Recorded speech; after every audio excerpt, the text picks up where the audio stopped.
Carlos Marx nace el 5 de mayo de 1818 y muere el 14 de marzo de 1883 en la famosa Roma del Norte, es decir, en Treveris, Alemania, la región de Renania.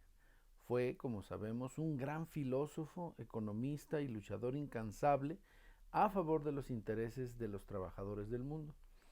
A la edad de tan solo 17 años, cuando tenía la responsabilidad de decidir qué quería estudiar, nos legó las siguientes frases en su famosa carta Reflexiones de un joven en la elección de una profesión.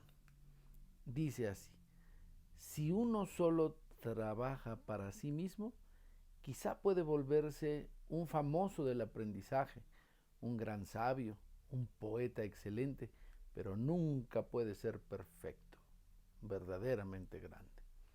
La historia eleva a los hombres como los más grandes a aquellos que se han ennoblecido trabajando por el bien común. La experiencia aclama como el más feliz a quien ha hecho el más grande número de personas felices. Una de sus primeras obras, de suma importancia y la clave del inicio de lo que posteriormente sería su obra, la obra cumbre de Marx, El Capital, fue el Manifiesto del Partido Comunista, que fue escrito junto con Federico Engels en el año de 1847 en Bruselas, Bélgica, pues lo habían desterrado de Alemania. Un pensamiento profundo y revolucionario nos legó Marx en esta obra. Dicen algunas frases inscritas allí: un fantasma recorre Europa, el fantasma del comunismo. Otra frase: la historia de todas las sociedades hasta nuestros días es la historia de la lucha de clases. Hombres libres y esclavos, patricios y plebeyos, señores y siervos, maestros y oficiales, en una palabra, opresores y oprimidos, se enfrentan siempre. Mantuvieron una lucha constante, velada unas veces y otra franca y abierta. Lucha que terminó siempre con la transformación revolucionaria de toda la sociedad o el hundimiento de las clases en pugna. Descubre Marx con este planteamiento que la historia de todas las sociedades, y hace una aclaración, desde que se tiene memoria escrita hasta la fecha, porque en el comunismo primitivo no había división de clases, pero desde entonces acá, la historia de todas las sociedades es la historia de la lucha de clases. Y estas clases entran en contradicción, ahí principios de la dialéctica se notan ya, y la transformación revolucionaria de la sociedad tiene o bien una transformación positiva de toda la sociedad o bien el hundimiento de las clases en pugna. Esto es lo que nos señala Marx y esto es muy interesante y muy importante. Ahora, donde quiera que ha conquistado el poder, la burguesía ha destruido las relaciones feudales, patriarcales, idílicas. Ha desgarrado sin piedad las abigarradas ligaduras feudales que ataban al hombre a sus superiores naturales, para no dejar subsistir otro vínculo entre los hombres que el frío interés, el cruel pago al contado. Vean qué belleza, cómo lo escribe Marx. Ha ahogado el sagrado éxtasis del fervor religioso, el entusiasmo caballeresco y el sentimentalismo del pequeño burgués en las heladas aguas del cálculo egoísta. Ha hecho de la dignidad personal un simple valor de cambio. Ha sustituido las numerosas libertades escrituradas y adquiridas por la única y desalmada libertad de comercio. En una palabra, en lugar de la explotación velada por ilusiones religiosas y políticas, ha establecido una explotación abierta, descarada, directa y brutal. La burguesía ha despojado de su aureola a todas las profesiones que hasta entonces se tenían por venerables y dignas de piadoso respeto. Al médico, al jurista, al sacerdote, al poeta, al hombre de ciencia, los ha convertido en sus servidores asalariados. Fíjense nada más, cuánta crítica profunda planteó Marx en esta obra y con estos planteamientos tan hondos. En su obra Las tres fuentes y las tres partes integrantes del marxismo de Vladimir Ilich Lenin, nos refiere que el pensamiento marxista es fruto del desarrollo histórico de la sociedad y que se sustenta entre fuentes que conforman sus partes. Dice literalmente Lenin: la doctrina de Marx es todopoderosa porque es exacta, es completa y ordenada, y da a la gente una concepción monolítica del mundo, una concepción intransigente, con toda la supervisión, con toda la reacción y con toda defensa de la opresión burguesa. El marxismo es el sucesor natural de lo mejor que la humanidad creó en el siglo XIX, y la filosofía alemana es una de ellas, la economía política inglesa otra, y el socialismo francés el último.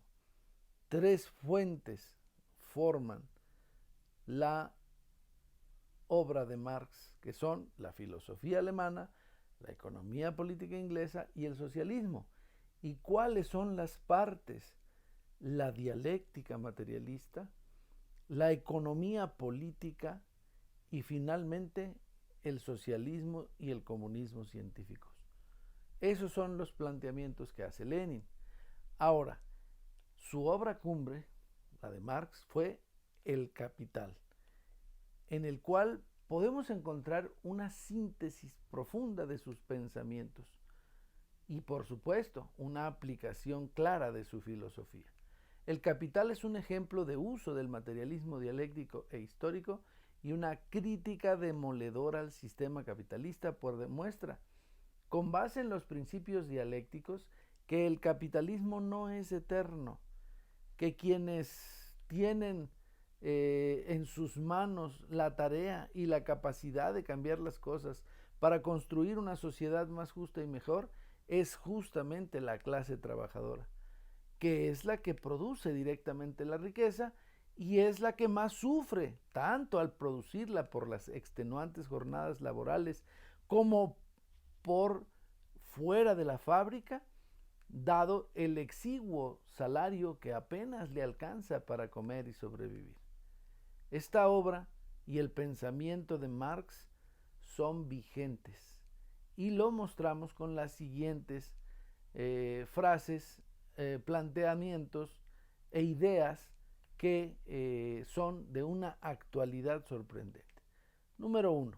Marx desarrolla la filosofía de la clase trabajadora.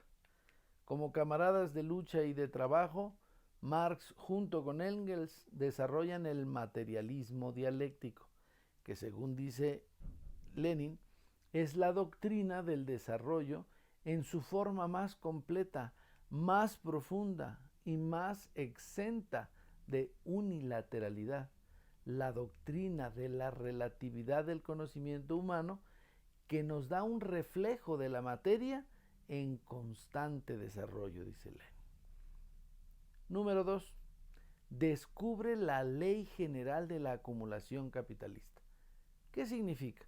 Conforme se desarrolla el capital y crea más riqueza, lejos de que mejore la condición de los trabajadores que producen esa riqueza, la empeora, porque hay un mayor nivel de desempleo y quienes tienen trabajo lo realizan en condiciones de explotación más brutales, pues saben que si son despedidos, habrá muchos otros allá que rápido los hayan de sustituir. Y por lo mismo prefieren vivir mal, pero con la seguridad de un ingreso. Y eso, pues es lo que sucede con la acumulación. Mucha riqueza acumulada y los que trabajan y crean esa riqueza viven muy mal.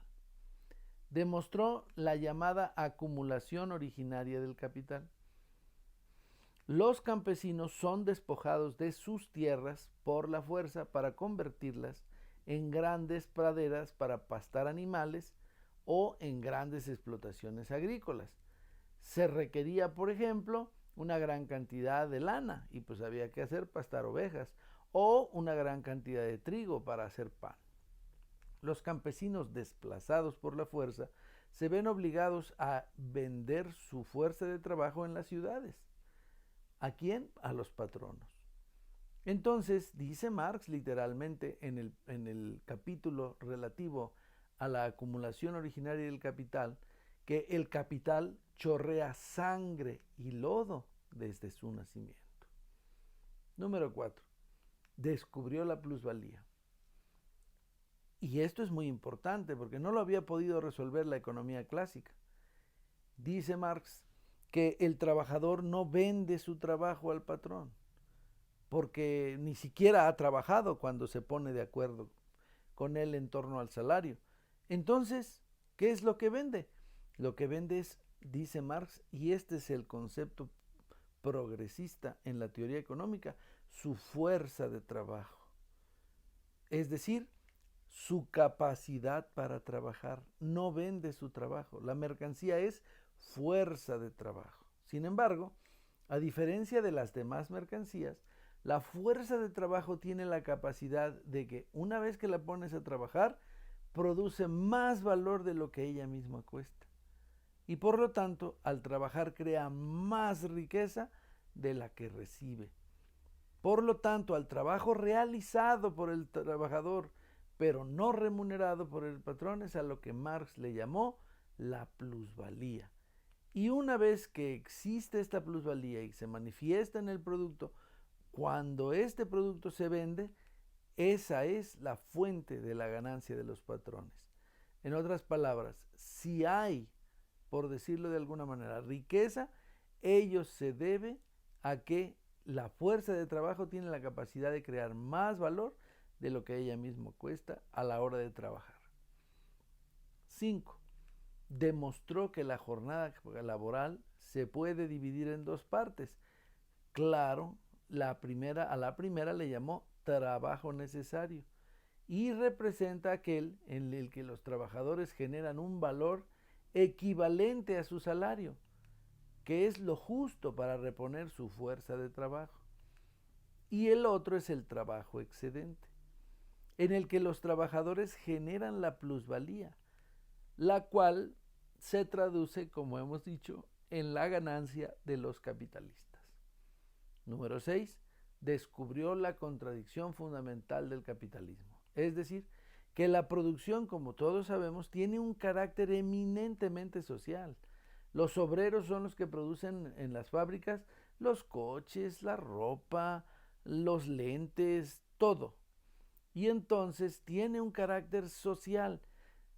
Sin embargo, la apropiación de la riqueza producida así socialmente tiene un carácter privado. Por ello, solo unos disfrutan de la riqueza producida y los que no la disfrutan son los que trabajan. Pues esas aportaciones hizo el gran Carlos Marx a la humanidad. En su discurso ante la tumba de Marx en el cementerio de Highgate en Inglaterra, Engels nos dice lo siguiente: el 14 de marzo, por eso estamos haciendo esta celebración, recordando la muerte del gran Carlos Marx, el 14 de marzo, a las 3 menos cuarto de la tarde, dejó de pensar el más grande pensador de nuestros días. Apenas le dejamos 2 minutos solo y cuando volvimos lo encontramos dormido suavemente en su sillón, pero para siempre. Y también escribe Engels, Marx era, ante todo, un revolucionario. Y termina su texto, su carta, diciendo, su nombre vivirá a través de los siglos y con él su obra. Sirva el ejemplo de Marx y su pensamiento como la guía para la acción en aras de construir un cambio revolucionario en nuestro país. Sirva a los jóvenes de guía para que se puedan convertir en dirigentes de los trabajadores del pueblo de México. Hay que saber que un mundo mejor es posible y que está en sus manos, jóvenes, la construcción de ese mundo y también su propia liberación. Por lo tanto, que viva el gran Carlos Marx, y felicito a los jóvenes de la FENER que están impulsando esta semana de Carlos Marx para dar a conocer entre los jóvenes el valor de la obra del gran pensador alemán Carlos Marx, que nos dio la luz para guiarnos y poder liberar a nuestra patria y convertirla, la patria mexicana, en una más justa, libre, soberana y mejor para todos los mexicanos. Espero que esto les sirva para conocer un poquito más de la obra de Marx y al mismo tiempo se decidan a convertirse en líderes, en dirigentes del pueblo, porque es lo que hace falta. Sí, el pueblo es el que tiene que liberarse. Dice el propio Marx, la liberación de la clase obrera debe ser obra de la clase obrera misma. Estamos totalmente de acuerdo. Pero ¿y quién la va a levantar? ¿Quién la va a despertar? Porque sola no lo va a hacer. Entonces entran ustedes, jóvenes, los revolucionarios, el pueblo unido y organizado, pero con una cabeza sólida, bien preparada, bien fundamentada científicamente, bien orientada, es la clave para poder lograr el propósito que planteó Marx, la liberación de la clase obrera unida, organizada, educada, capaz de cualquier cosa en cualquier terreno. Pero quien lo debe de hacer, quien debe de educar a la gente para que pueda hacer eso, son los estudiantes, preparándose para el día de mañana ir a las masas a educarlas y organizarlas y hacer de México la patria que todos necesitamos y que merece nuestro país. Muchas gracias.